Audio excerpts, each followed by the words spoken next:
नमस्कार, मैं योगेश राणा। हरीश रावत के एक बयान के बाद उत्तराखंड की राजनीति में घमासान मच गया है। हरीश रावत ने कहा कि कांग्रेस में जिला संगठन में ब्राह्मणों की अधिक संख्या में जिम्मेदारी होनी चाहिए। हरीश रावत की इस बात पर उत्तराखंड की राजनीति में जो घमासान मचा और बात इतनी आगे बढ़ गई कि कांग्रेस में ही अंदरूनी तौर पर हरीश रावत की बात से लोग सहमत नहीं दिखते। बात कई बिंदुओं पर करेंगे, सूर्यकांत धस्माना का बयान भी सुनेंगे और बीजेपी क्या कह रही है उसको भी समझेंगे। लेकिन पहले हरीश रावत के उस बयान पर आते हैं जिसके बाद हंगामा खड़ा हो गया। हरीश रावत ने कई दिन पहले सोशल मीडिया पर एक बात लिखी। उन्होंने लिखा, मुझे उम्मीद है उत्तराखंड में जो संगठन सृजन का काम चल रहा है कांग्रेस में, इसमें जिला लेवल पर ब्राह्मण वर्ग से आने वाले नौजवानों को अच्छी संख्या में जिम्मेदारी दी जाएगी। हरीश रावत ने यह कोई छोटी बात नहीं लिखी, यह बड़ी बात लिखी। उन्होंने इसलिए यह बड़ी बात लिखी क्योंकि जब AICC की तरफ से नियुक्त ऑब्जर्वर उत्तराखंड के सभी जिलों में जाकर राय शुमारी कर चुके हैं, जिला अध्यक्षों की सूची अंदर खाने तैयार हो चुकी है, 1-2 दिन में जारी ही होने वाली है। ऐसे समय में यह कहना ब्राह्मण वर्ग को अधिक संख्या में पद दिए जाने चाहिए, यह कोई छोटी बात तो नहीं है। और यह बात हरीश रावत कह रहे हैं। हरीश रावत उत्तराखंड में कांग्रेस के सबसे बड़े नेता है, वो उत्तराखंड में कांग्रेस के सबसे बड़े राजपूत नेता है इस समय में, इसीलिए यह बात बड़ी बात है। हरीश रावत राजनीति के मंझे हुए खिलाड़ी है, इसलिए भी यह बड़ी बात है। हरीश रावत की बात के मायने समझेंगे और हरीश रावत की इस बात के 2027 के विधानसभा चुनाव तक कैसे असर पहुंच सकते हैं, यह भी समझना जरूरी है। यह भी एक सवाल बन गया है और सवाल 2 और है। पहला, हरीश रावत ने बयान आखिर क्यों दिया? ऐसी क्या अंदरूनी तौर पर कोई बात है या फिर 2027 के लिए समीकरण साधने के लिए यह बयान जरूरी हो गया था? और फिर इतना जरूरी है तो कांग्रेस के भीतर से ही विरोध क्यों उठ रहे? और दूसरा सवाल यह है कि हरीश रावत के इस बयान का कांग्रेस में ही गंभीर लेवल पर जो ये विरोध होता दिख रहा है, इसके क्या मायने हैं? आप कांग्रेस के प्रदेश उपाध्यक्ष सूर्यकांत धस्माना और कांग्रेस के प्रदेश अध्यक्ष करण मेहरा की हरीश रावत के बयान पर आई प्रतिक्रिया सुनिए, समझिए, इसके बाद बात आगे बढ़ाते हैं। नहीं, मैं समझता हूँ कि देखिए, कांग्रेस पार्टी ऐसी पार्टी है जो सारे वर्गों को साथ लेकर के चलती है। समाज का हर वर्ग, हर तबका कांग्रेस के ऊपर, पूरे देश के अंदर देखिए अकेली कांग्रेस पार्टी है। उत्तर दक्षिण, पूरा पश्चिम, पूरा भारत, हर वर्ग, हर जात, हर धर्म का व्यक्ति कांग्रेस पे भरोसा करता है और कांग्रेस समय समय पर सब लोगों को मौका देती है। उत्तराखंड का 25 साल का इतिहास देख ले। यहाँ पर प्रदेश अध्यक्ष ठाकुर भी हुए, प्रदेश अध्यक्ष ब्राह्मण भी हुए, हमारे प्रदेश अध्यक्ष अनुसूचित जाति के भी हुए। अकेली कांग्रेस पार्टी है जिसने अनुसूचित जाति के व्यक्ति को प्रदेश अध्यक्ष बनाया, स्पीकर बनाया यशपाल आर्य जी, और प्रदेश अध्यक्ष ठाकुर को भी बनाया, प्रदेश अध्यक्ष ब्राह्मण को भी बनाया। इसी प्रकार से मुख्यमंत्री तिवारी जी क्या थे? न्यायेंद्र तिवारी से बड़ा कद किसी का है ब्राह्मणों में? उनको मुख्यमंत्री बनाया 5 साल। वो अलग बात है कि 5 साल उनके साथ किसने क्या किया, लेकिन 5 साल मुख्यमंत्री तिवारी जी रहे, ब्राह्मण रहे। विजय बहुगुणा मुख्यमंत्री रहे 2012 से लेकर के 14 तक, वो ब्राह्मण रहे। तो इसलिए कांग्रेस तो समय समय पर ठाकुर ब्राह्मण जो योग्यता के अनुसार, क्षमता के अनुसार, चाहे राजनीतिक क्षमता हो, प्रशासनिक क्षमता हो, योग्यता हो, उसके अनुसार कांग्रेस समय समय पर हर वर्ग के व्यक्ति को मौका देती है। और संगठन सृजन का काम तो राहुल गांधी जी ने एक देश के अंदर ऐसा काम शुरू किया है जो अपने आप में अनोखा काम है। कार्यकर्ताओं से, ग्रास रूट से, अब ग्रास रूट का वर्कर जो है वो ठाकुर के बारे में बोल रहा है, ब्राह्मण के बारे में बोल रहा है, सिख के बारे में बोल रहा है, पंजाबी के बारे में बोल रहा है, अनुसूचित जाति के बारे में बोल रहा है। भैया वो तो संगठन सृजन का काम है, उसमें हम कैसे राय दे सकते हैं? और राय जो देने का काम है वो हमने दिल्ली में जो राय लेने वाले लोग हैं जिनको राय देनी थी, उन्होंने सबसे राय ले भी ली। यहाँ पर आकर के AICC के 27 ऑब्जर्वर जो इतने सीनियर लोग थे, मणिकम टैगोर जो है 3rd term member of parliament है, जो देहरादून में महानगर में यहाँ पर राय करने आए थे लोगों से, तो उन्होंने सबसे राय करी, किसी को छोड़ा नहीं। छोटे से छोटे कार्यकर्ता से लेकर के बड़े से बड़े कार्यकर्ता की सबकी राय ली। इसी प्रकार से पछुआधून, परवाधून, इसी प्रकार से टिहरी से लेकर के, पौड़ी से लेकर के चमोली, रुद्रप्रयाग, उत्तरकाशी, हमारे पूरे कुमाऊं के जनपद, हमारे हरिद्वार, हमारा उधम सिंह नगर, कोई छोड़ा ही नहीं। तो संगठन सृजन में मैं समझता हूँ कि ये कहीं से बात नहीं आ रही है कि ठाकुर हो, ब्राह्मण हो, दलित हो, अनुसूचित जाति का हो, पिछड़े वर्ग का हो, पंजाबी हो, सिख हो, ये सारी जो बातें आनी थी वो पार्टी के प्लेटफॉर्म में मैं समझता हूँ आ चुकी है। और अब इसकी कहीं कोई गुंजाइश नहीं है कि कोई सोशल मीडिया के प्लेटफॉर्म में इस बात को कहीं कहने की आवश्यकता हो किसी को भी। सूर्यकांत धस्माना ने दो बातें बहुत ही महत्वपूर्ण कही, एक इशारों में और दूसरी बहुत ही साफ साफ। उन्होंने कहा कांग्रेस ने एनडी तिवारी और विजय बहुगुणा जैसे बड़े ब्राह्मण नेताओं को मुख्यमंत्री बनाया, लेकिन सवाल यह है जब ये लोग मुख्यमंत्री थे उस वक्त इन लोगों के सबसे अधिक विरोध में कौन रहता था।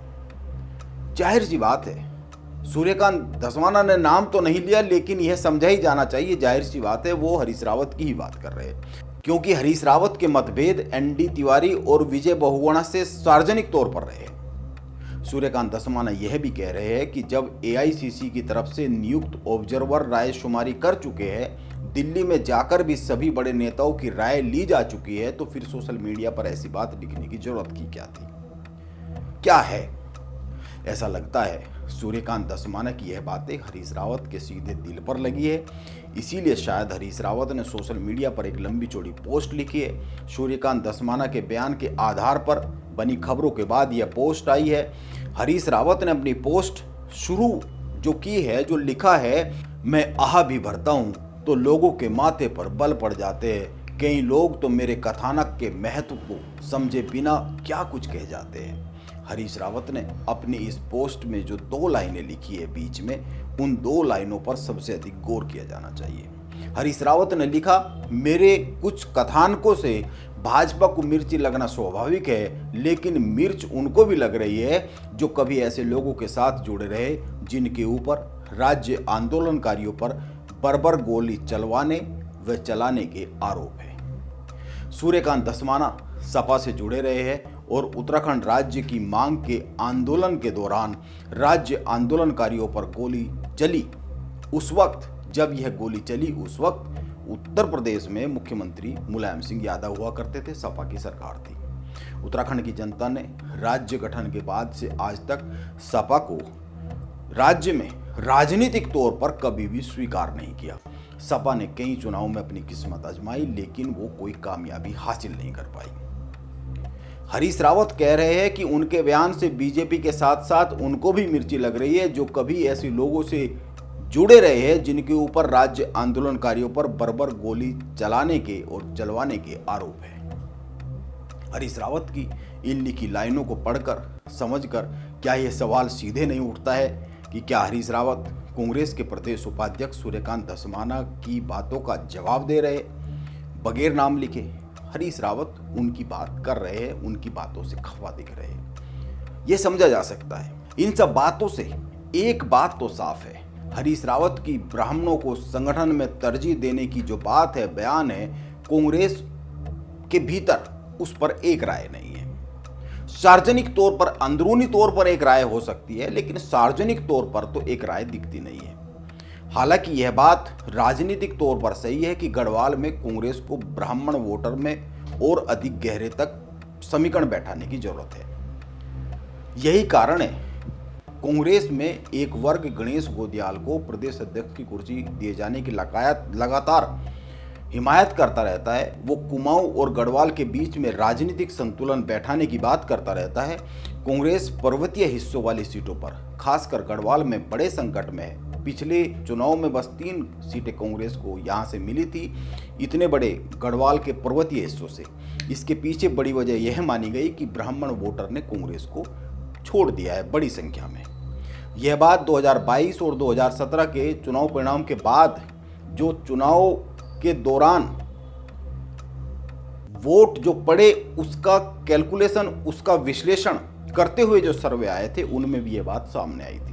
इसीलिए यह तो समझा जा सकता है कि हरीश रावत इस बात से चिंतित है कि कैसे उत्तराखंड की पर्वतीय सीटों पर, खासकर गढ़वाल में उन सीटों पर जहां पर ब्राह्मण वोटर एक बड़ा फैक्टर है, ब्राह्मण वोटर निर्णायक है, उन सीटों पर कांग्रेस ब्राह्मण वोटर को कैसे साथ लेकर आए फिर सामूहिक तौर पर। हरीश रावत की चिंता जायज मानी जा सकती है, लेकिन सवाल यह है कि जब हरीश रावत दिल्ली में गए हुए थे अभी हाल ही में, रायशुमारी होने के बाद सभी जिलों में जब जिला अध्यक्षों की और महानगर अध्यक्षों की सूची वहां तैयार हो रही थी, उस वक्त राज्य के सभी बड़े नेताओं को बुलाया गया था जो एआईसीसी के मेंबर है। वहां पर प्रदेश प्रभारी कुमारी शैलजा की मौजूदगी में एआईसीसी के महासचिव जो वेणुगोपाल है, उनसे वो हरीश रावत से, कर्ण मेहरा से, यशपाल आर्य से, प्रीतम सिंह से और गणेश गोदियाल से अलग अलग मिले थे, अलग अलग बात की थी, व्यक्तिगत तौर पर सभी का पक्ष सुना था। इसके बाद भी अपनी बात सामने रखने के लिए हरीश रावत को उत्तराखंड में आकर देहरादून में सोशल मीडिया का सहारा लेना पड़ रहा है। तो इसीलिए यह एक सवाल तो उठता ही है कि क्या हरीश रावत की दिल्ली में सुनी नहीं गई, या फिर दिल्ली से आने के बाद इस तरह के कुछ संकेत आए कि सुनी नहीं जा रही है कुछ खास जगह पर। वो कौन सी खास जगह है, इसीलिए वो सोशल मीडिया पर अपनी बात लिखकर दबाव बना रहे। सवाल तो बहुत सारे हैं जिन पर समय के साथ चर्चा होती रहेगी, समय के साथ बहुत कुछ आगे आता भी रहेगा। लेकिन एक बात तो साफ है, हरीश रावत के बयान के विरोध में सुर कांग्रेस के भीतर भी उठे हैं और बीजेपी ने तो एक जवाब दिया ही है।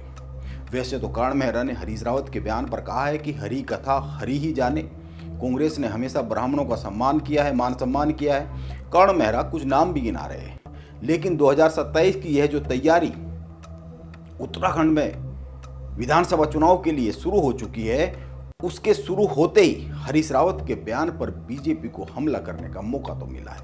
यह जो ब्राह्मणों को लेकर, ब्राह्मण समुदाय वर्ग को लेकर जो हरीश रावत ने बयान दिया है, इससे इनकार नहीं किया जा सकता कि जातीय समीकरण सार्वजनिक तौर पर बयान देकर नहीं साधे जाते, वो राजनीतिक फैसलों से साधे जाते हैं। बीजेपी के नए नए प्रदेश प्रवक्ता बने मथुरा दत्त जोशी ने एक बड़ा सवाल उठाया है हरीश रावत के इस बयान पर।